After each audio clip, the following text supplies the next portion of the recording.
ఒకసారి భార్యాభర్తలు బీచ్కి వెళ్ళారు. ఇంతలో సునామీ వచ్చి భార్య కొట్టుకుపోయింది.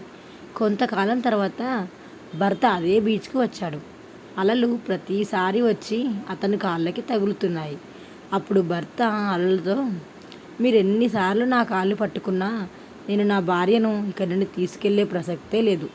తప్పు మీరే చేశారు, కాబట్టి మీరే అనుభవించండి అని వెళ్ళిపోయాడు. అమ్మ, ఇంత లేట్గా లేచావు, ఒక్క పని చేయవు, రేపు పెళ్ళి అయితే ఎలాగే?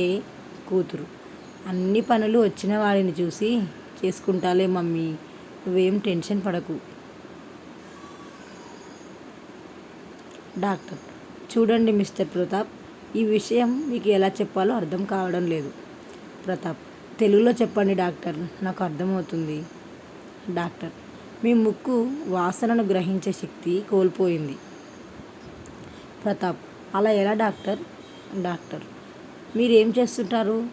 ప్రతాప్, రోజు ఉదయం సాయంత్రం రద్దీ టైంలో మెట్రో రైలులో ఆఫీస్కి వెళ్ళి వస్తుంటాను. డాక్టర్, అది చాలు, రకరకాల పర్ఫ్యూమ్లు, చెమట, షాంపులు, కండిషనర్ల స్మెల్ పీల్చి పీల్చి మీ ముక్కు పనిచేయకుండా పోయింది.